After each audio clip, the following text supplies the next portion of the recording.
Bonjour à toutes et à tous et soyez les bienvenus sur la chaîne Pause Matinale. Nous sommes en 2021 et avant de vous partager cette dernière capsule, j'aimerais simplement vous souhaiter à vous ainsi qu'à vos proches tous mes vœux de bénédiction sur votre vie. Que Dieu puisse vous bénir richement et abondamment, que cette année 2021 soit une année où Jésus vous emmène en progression, vous amène à une croissance spirituelle, et j'espère qu'on puisse passer ensemble au travers de pauses matinales encore de très bons moments d'encouragement, des moments qui vont venir nous booster, nous enrichir mutuellement. Aujourd'hui, j'aimerais qu'on puisse parler de Christ. En Christ, nous sommes réconciliés. Il est important de comprendre et de bien réaliser que Christ est venu pour que nous puissions être réconciliés. Dieu a envoyé Jésus pour qu'au travers de lui, au travers de Christ, nous puissions être réconciliés avec le Père. Lisons dans l'Épître aux Colossiens, chapitre 1, versets 15 à 20. Le Fils est l'image du Dieu invisible, le premier-né de toute la création. En effet, c'est en lui que tout a été créé dans le ciel et sur la terre, le visible et l'invisible, trône, souveraineté, domination, autorité. Tout a été créé par lui et pour lui. Il existe avant toute chose et toute chose subsiste en lui. Il est la tête du corps qu'est l'Église, il est le commencement, le premier d'entre les morts, afin d'être en tout le premier. En effet, Dieu a voulu que toute sa plénitude habite en lui. Il a voulu par Christ tout réconcilier avec lui-même, aussi bien ce qui est sur la terre que ce qui est dans le ciel, en faisant la paix à travers lui par son sang versé sur la croix.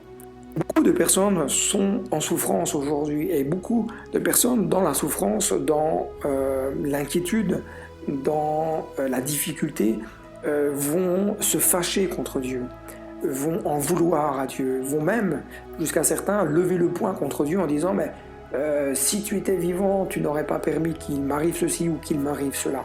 Beaucoup de personnes réagissent comme ça. Et ce qui est étonnant, c'est que beaucoup de personnes qui se disent non-croyantes sont celles qui vont se plaindre, sont celles qui vont se fâcher avec Dieu.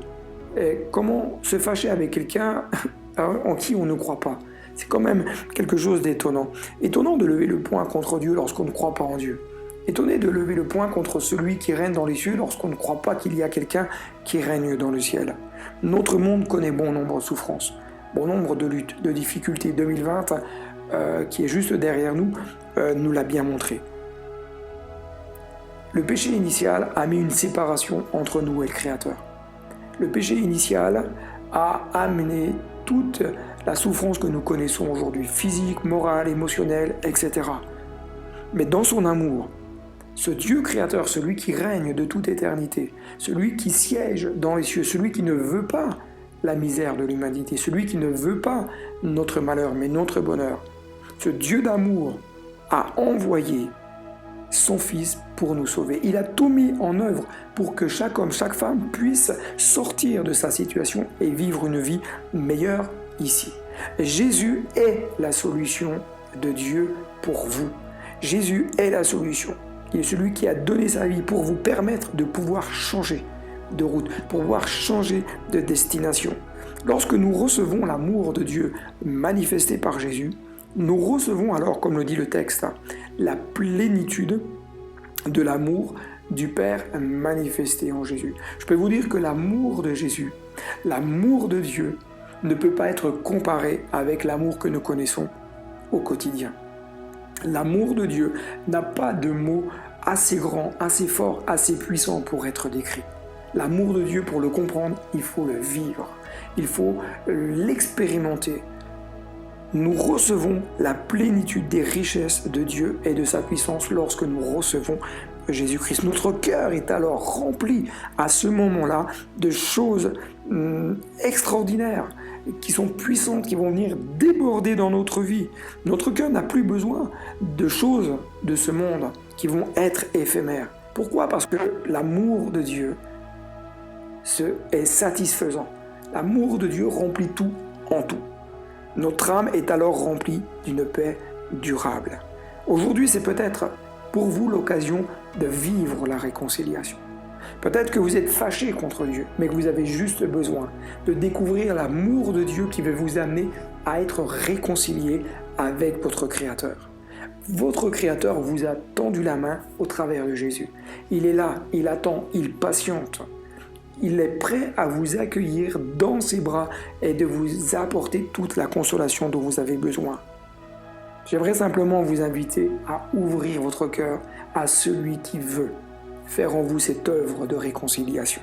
C'est peut-être pour vous le jour de pouvoir prendre une décision, de pouvoir commencer une nouvelle année de la bonne manière, de pouvoir vivre les choses de la bonne manière, de pouvoir vivre une nouvelle année avec la paix, avec une plénitude intérieure, avec une vie complètement libre et libérée de lourds fardeaux, de poids peut-être qui vous alourdissent l'existence.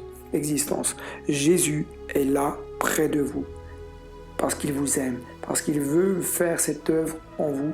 Il est celui qui veut vous accompagner et vous réconcilier avec Dieu le Père. Que Dieu vous bénisse et à très bientôt sur Pause Matinale.